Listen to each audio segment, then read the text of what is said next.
lembrei que eu gravo para mim poder rever. Mas não tem nada não, vou rever só o que eu vou falar mesmo, porque acho que era necessário só o que eu vou falar. Tem dessas coisas, né? Sejam todos muito bem-vindos, cheio de muito amor, cheio de muita paz, cheio de muita sintonia com Deus, para que aqueles que nós pensamos que precisam de mais que nós, então que seja a graça levada para todos eles. Não importa onde estejam, não importa como estejam, toda a espiritualidade, a comando do Mestre Jesus, está dando assistência. E seja feita a vontade do Pai. Então, nós vamos para capítulo 4, dando continuidade na realidade. Ninguém pode ver o reino de Deus se não nascer de novo, que foi ontem aberto por Margot. E nós vamos ler o item 4 a 7. E diz: ressurreição e reencarnação. Quando diz ressurreição e reencarnação, a gente já lembra da passagem de Nicodemo, já lembra da passagem de Lázaro, já lembra da passagem da filha de Jairo, e tantos outros que eu só estou lembrando desses, né? De Jesus, do próprio Jesus. A ressurreição de Jesus, mas que ele ressurgiu dentre os mortos, mas como espírito, diferentemente de Lázaro e da filha do Jairo, né? Que estavam só adormecidos e que ressurgiram. Mas também a ressurreição, de antemão, eu gosto muito de salientar, eu gosto muito de abrir esse campo para a gente pensar das duas formas. Uma, de você ressurgir dos mortos e voltar à vida. Aquele que tem a catalepsia, né? E tem aqueles outros que dá só aqueles um desmaio, alguma coisa que tem pessoas que vão fazer, tem pessoas que vão, como eu conheci essa semana, um cidadão que foi fazer, ele foi só para uma fluidoterapia. E quando chegou lá, ele simplesmente quase desencarna, porque ele gostou demais de onde ele estava. Ele viajou quando entrou na fluidoterapia. E ele voltou. Então, ali é uma ressurreição. Mas também existe a ressurreição que eu também costumo falar, que todos vocês já ouviram muito falar, para quem é aqui presente todos os dias, sobre a ressurreição da gente. Todos os dias nós temos que ressignificar. Todos os dias nós temos que renascer. Renascer da nossa batalha íntima. Renascer daquilo que ainda nós estamos naquela luta constante. Do nosso egoísmo, das nossas tão grandes dores, mas que se a gente olhar para trás, as nossas dores são tão pequenas. São um cadinho à vista de muitos. Muitos que buscam oxigênio e não estão mais conseguindo. Muitos que estão em cadeira de roda que não... Eu lembrei até de Jerônimo Mendonça, o gigante deitado, né, que só mexia a cabeça e perguntaram a ele qual era a maior felicidade dele, e era só, ele disse, sorrindo, porque ele dava palestra deitado. E nós aqui, nós damos palestras, não palestra, eu não gosto de dizer palestra não, eu gosto de dizer a fala da gente. Nós falamos em pés ou sentados, então nós estamos na vitória, onde muitos não se viram mais de um lado para o outro. Então vamos pensar, começando a nossa ressignificação. Eu quero ressurgir dos mortos, daquele homem velho também. Seria gratificante eu também fazer isso e seguir o Cristo diretamente. Então, vamos lá para a leitura. Eu só estou dando assim uma ênfase. E a reencarnação?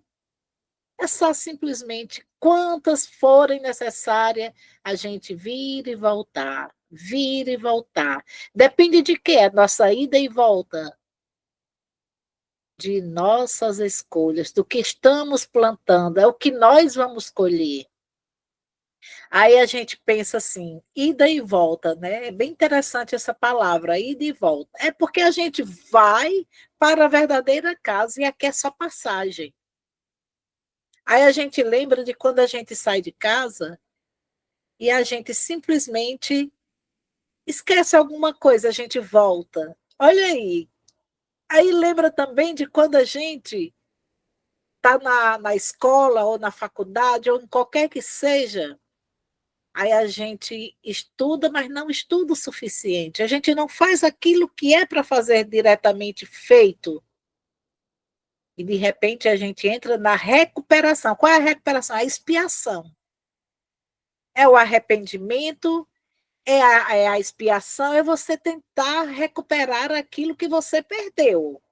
Mas aí você não consegue. De repente você entra para a reprovação. E aí, o que é que faz? Nós voltamos para a mesma série o próximo ano. Então, é assim que nós retornamos, com a reencarnação. E diz: a reencarnação fazia parte dos dogmas judaicos sob o nome de ressurreição.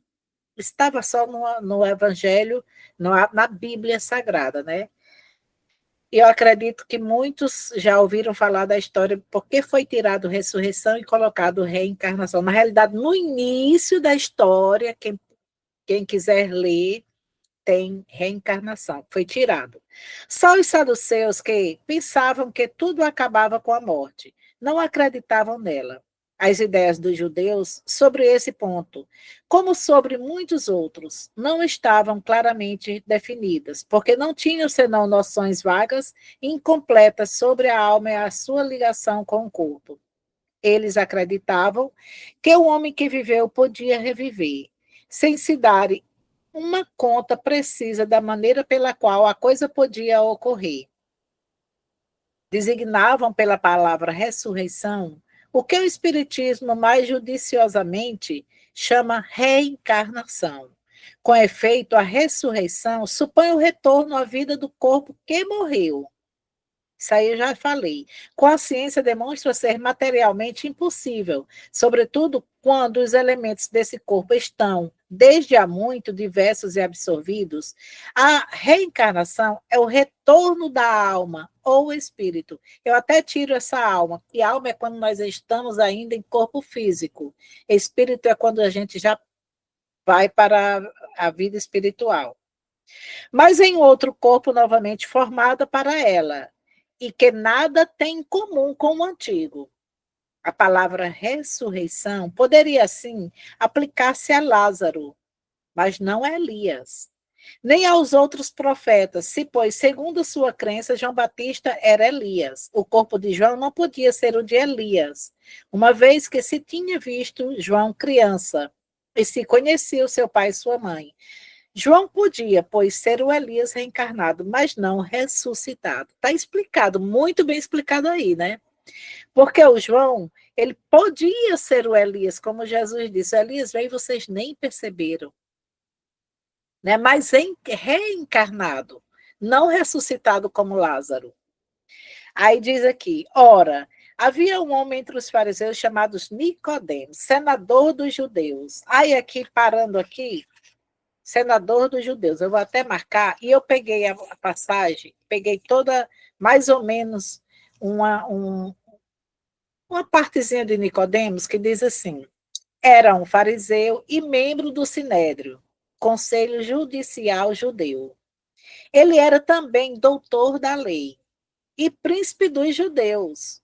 No final, defendeu Jesus, mesmo quando a maioria dos membros estavam contra Jesus.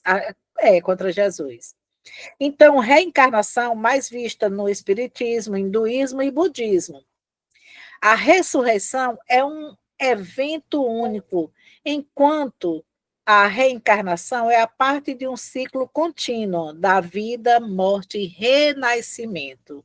A reencarnação envolve a alma ou o espírito a encarnar em um novo corpo. Aí aqui, depois eu leio mais coisas, vamos lá para o Evangelho. E diz aqui, que foi à noite encontrar Jesus e lhe disse, eu passei um pouquinho da biografia de Nicodemos. Mestre, sabemos que viestes da parte de Deus, mas para nos instruir, como um doutor, porque ninguém poderia fazer os milagres que fazeis, se Deus não estivesse com ele. No livro dos médios, nós sabemos que Jesus é o médio de Deus. Então, tudo que Deus ordenava, ele fazia. Olha aí, Jesus é o médio de Deus, está lá no livro dos médios. Jesus lhe respondeu: em verdade vos digo, ninguém pode ver o reino de Deus se não nascer de novo. Então, aqui eu costumo dizer o seguinte: ninguém pode ver o reino de Deus se não nascer de novo. Eu até gosto de falar também, né? Quem já me assiste sabe. Quem nasce do corpo é do corpo, quem nasce do espírito é do espírito. Então, o que é do corpo é do corpo, o que é do espírito é do espírito. Eu gosto de falar assim. Então, tipo, quando a gente é gerado, é pelo corpo físico da mãe, também tem um complemento do pai. Aí tem toda uma história que nós sabemos de, de, de, de células e de muitas coisas, que faz a gente vir, né? Mas também tem outro significado. Ninguém pode ver o reino de novo de Deus se não nascer de novo, se não regenerarmos, se não burilarmos, se não fizermos aquela cirurgia moral, se não buscarmos ser melhor hoje do que fomos ontem, amanhã melhor do que estamos sendo hoje. Tudo isso faz uma diferença gigantesca para o reino de Deus, porque aqui é passagem. Aqui nós estamos só numa escola, num hospital. Nós estamos só para aprender a lição, evoluir com ela. As dores, não lamentamos. Não lamentamos as dores. Vamos agradecer, porque é com as dores que a gente sobe mais um degrau. São elas que nos fazem evoluir, são elas que nos fazem progredir.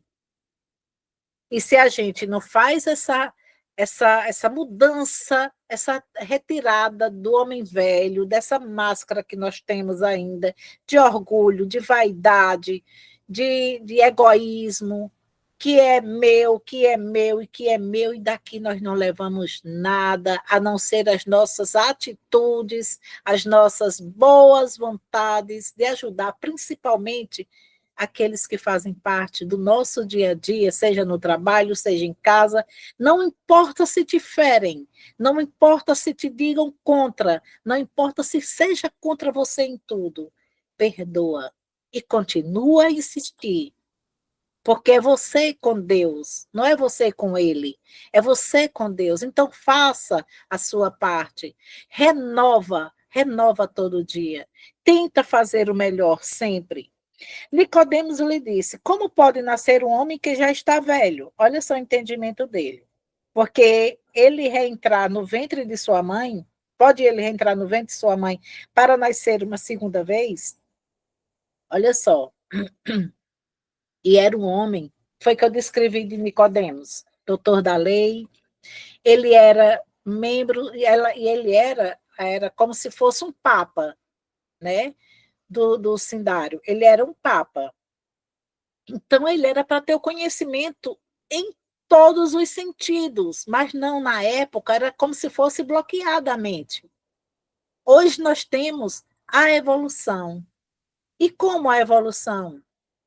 Antigamente, as pessoas, não é que só a tecnologia é evolução, também é evolução. Hoje nós estamos fazendo um evangelho onde tem pessoas, como, por exemplo, no sábado eu tenho uma reunião que tem pessoas no Canadá, aqui também tem pessoas, eu estou, por exemplo, eu estou fora do Rio Grande do Norte, e assim por diante. Então, a tecnologia também chegou e incentivou e nos ajuda.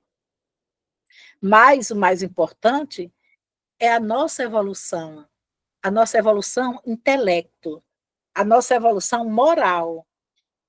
Na época, Jesus falava muito por parábola, por quê? Porque eles não tinham o mesmo entendimento que nós hoje já temos. Não tinha o esclarecimento do Espiritismo. Jesus lhes respondeu: em verdade vos digo: se um homem não renascer da água e do Espírito, não pode entrar no reino de Deus. O que é nascido da carne é carne, o que é nascido do Espírito é Espírito. Então não vos espanteis do que eu vos disse, que é preciso que nasçais de novo. Aqui eu já falei, mas eu vou repetir: o que é nascido da carne é aquele do corpo, né? Do homem, da mulher, feito a criança. Mas vem a parte do espírito, que é aquele que não morre jamais. Ele simplesmente vem com as experiências que foram como se fosse uma nuvem, né, na nossa cabecinha, para que a gente não lembre de tudo. E mesmo assim, quando a gente vai tendo algumas experiências, a gente vai conseguindo lembrando e contornando a situação. Para quê? Para a nossa evolução. Isso é espírito, do espírito é espírito. Não vos espanteis do que eu vos disse, que é preciso nascer de novo. O Espírito sopra onde quer e ouves a sua voz, mas não sabeis de onde ele vem, nem para onde ele vai. Ocorre o mesmo com todo homem que é nascido do Espírito. Olha aí. Nicodemos lhes respondeu: como isso pode se dar? Ele ainda estava perturbado. Jesus lhes disse: que sois mestre em Israel, ignorais essas coisas? Em verdade vos digo, que não dizemos senão o que sabemos, e que não testemunhamos senão o que vimos. Entretanto, vós não recebeis nosso testemunho. Mas se não credes quando vos falo das coisas da terra, como me crereis quando vos falar das coisas do céu?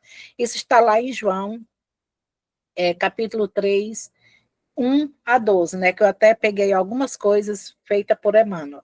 Eu até peguei aqui uma passagem, que eu não sei onde foi que eu botei, deixa eu ver aqui, que fala exatamente sobre isso aí, sobre as coisas da gente, a gente.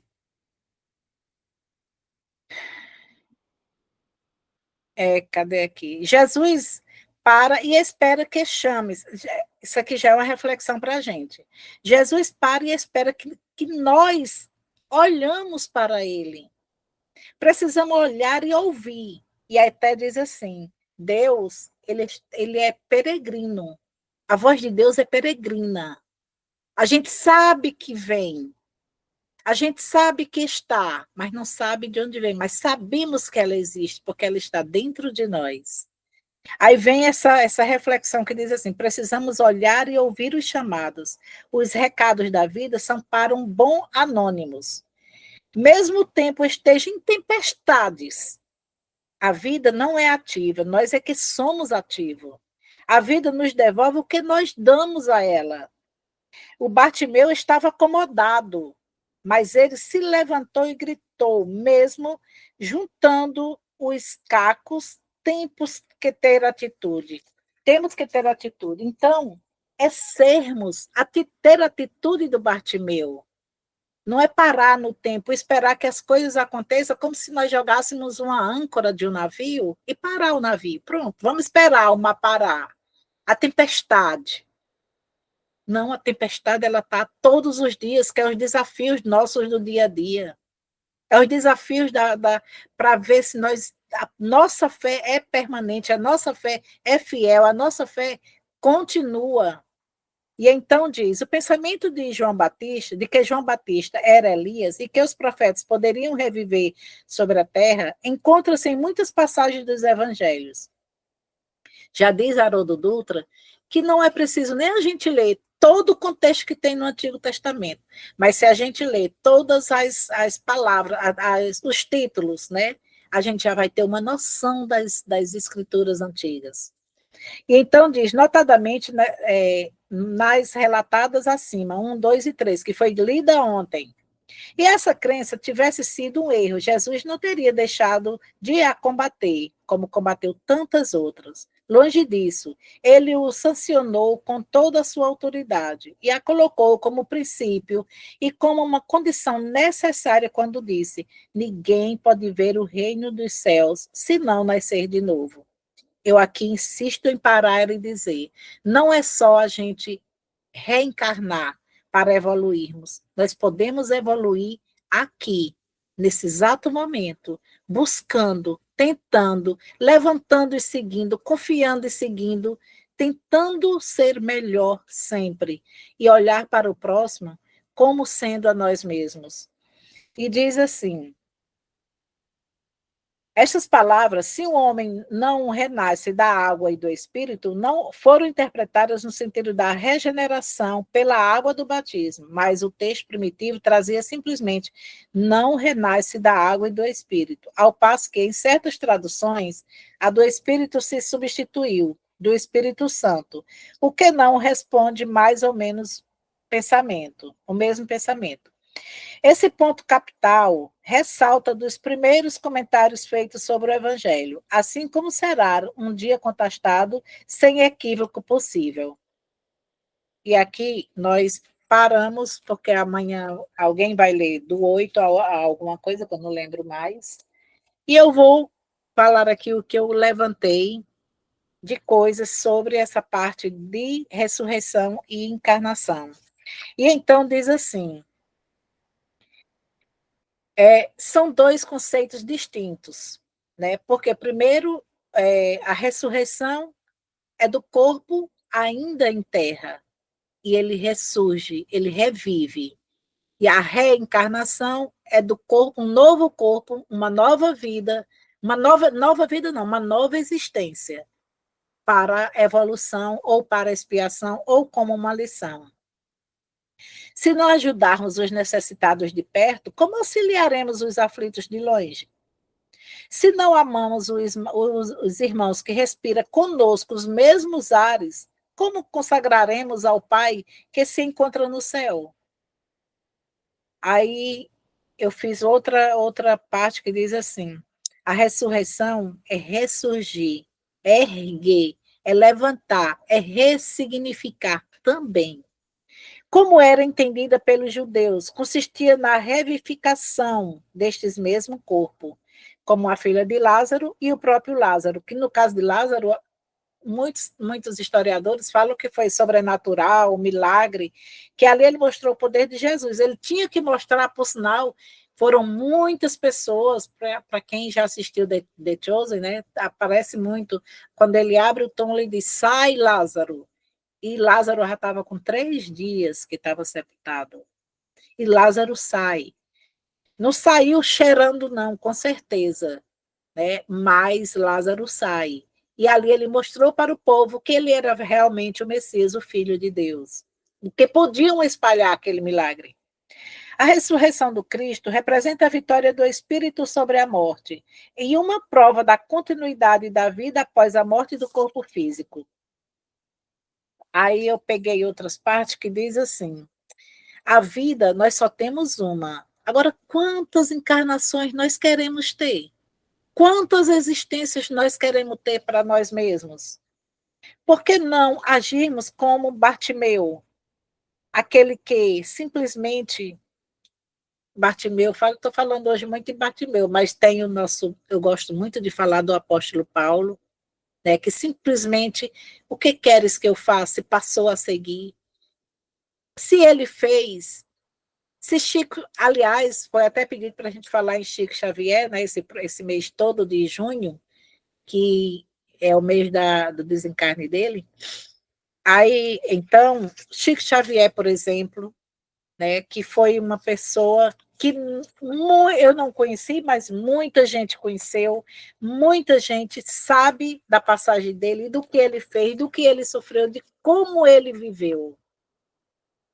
E recentemente nós temos Divaldo Franco, que nós não precisamos ir longe.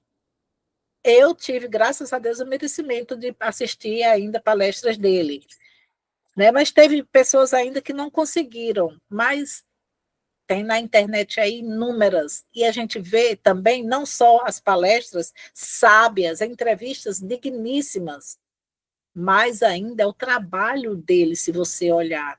É o trabalho que faz a diferença. É você saber que fez. A gente nem pensa no desencarne do corpo, porque sabe que aquele espírito já está evoluído. Sabe que ali é uma leveza, é uma leveza. Aí no Pão Nosso, no mesmo Pão Nosso, diz assim: os homens, contudo, demoram-se largamente à distância da grande verdade. Habitualmente, preferem o convencionalismo a rigor.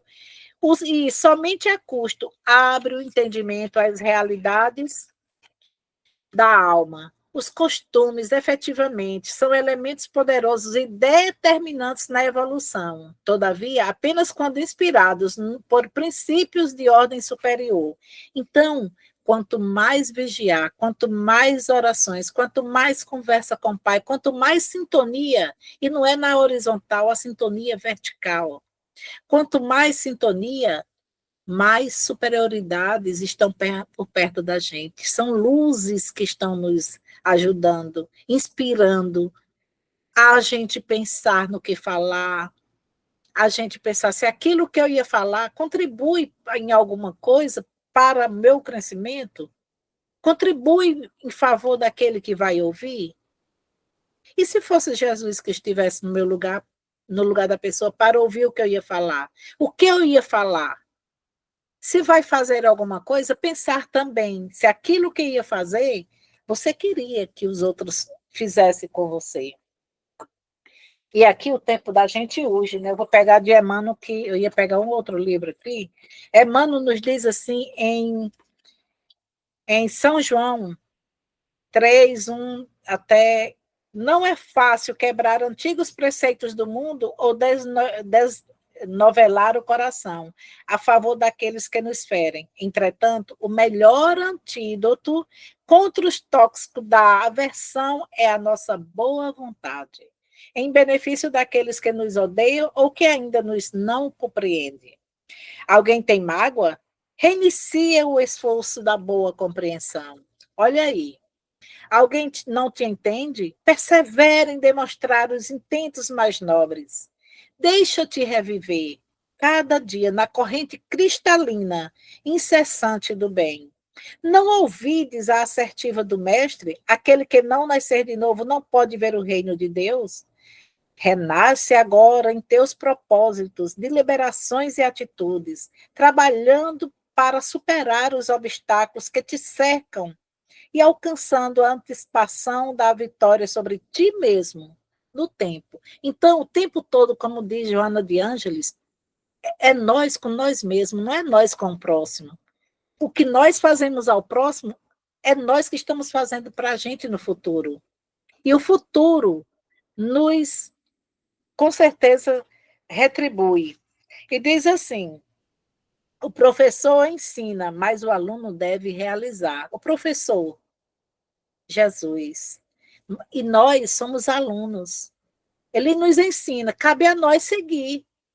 E então diz aqui, e o Espiritismo acentua: nascer, viver, morrer, renascer de novo e progredir continuamente. Tal é a lei divina. Nós não podemos mudar essa lei.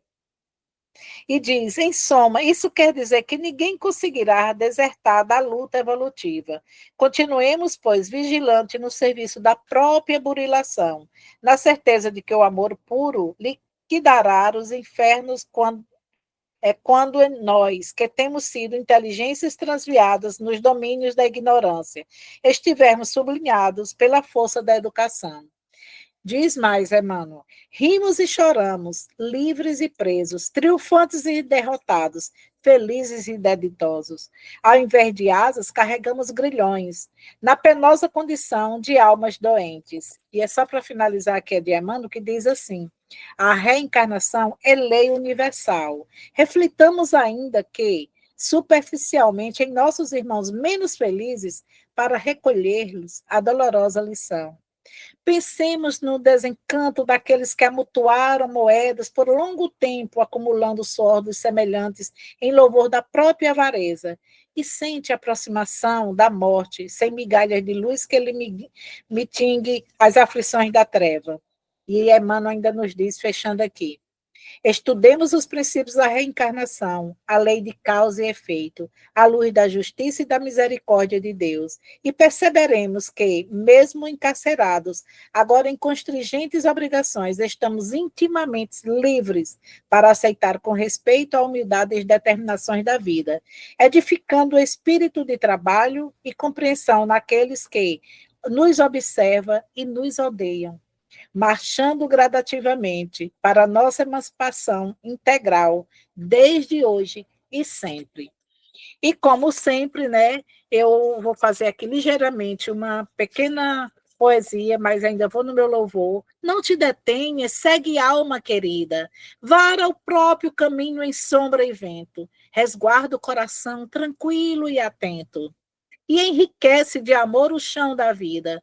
Não te amargure a temporal violento, que invade a terra em fúria desmedida. De esperança em esperança, lida em lida, dissiparás a angústia e o sofrimento. Segue plantando o bem por onde fores, deixando ao tempo o fel das próprias dores. Por mais que a provação te envolva ou estrada, além da imensa noite espessa e fria, Cristo é o divino sol do novo dia, anunciando nova madrugada, de Alta de Souza. Bem aí pertinho, né?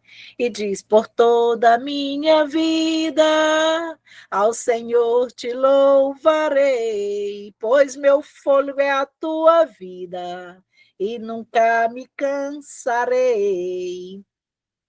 Tu dás ordens. Cadê, meu Deus? Posso ouvir a tua voz, é mais doce do que o mel, que me tira dessa cova e me leva até o céu. Já vi fogo e terremotos, vento fortes que passou, já vivi tantos perigos, mas tua voz me acalmou. Tu dás ordens às estrelas e ao mar os seus limites. Eu me sinto tão seguro no teu colo, ó Altíssimo. Creio em Deus, creio em Maria. Maria é dia de todos os dias a gente lembrar que ela está intercedendo, ela está nos vendo, aquietando com seu manto sagrado aqueles corações aflitos, aquelas mães sofredoras, aqueles pais, filhos, seja lá como for, são todos filhos de Maria, são todos irmãos de Jesus. E eles estão lá intercedendo, fazendo tudo por nós. Senhor, abençoado sejas por mais um dia, por mais um ar que está nos dando, por mais essa existência, de nos melhorarmos, de nos evoluirmos. Obrigada, Pai. Continua conosco, Mãe. Continua conosco, Pai.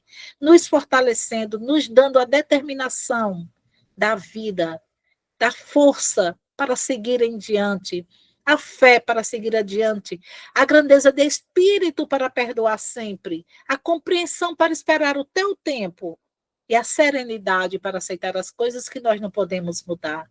E com tudo isso, Senhor, obrigada por mais um dia, obrigada pela oportunidade, obrigada a todos vocês também que cederam os ouvidos a essas palavras. Muito obrigada, que Deus nos abençoe, a toda a espiritualidade de luz, que aqui se encontra todas as noites, iluminando, instruindo a cada um de nós. Continua conosco, a todos os mentores, a doutora Bezerra de Menezes e a todos que aqui se fazem presente. Muito obrigada. Muita paz e muita luz, uma noite irradiada de muito amor. Graças a Deus. Obrigada.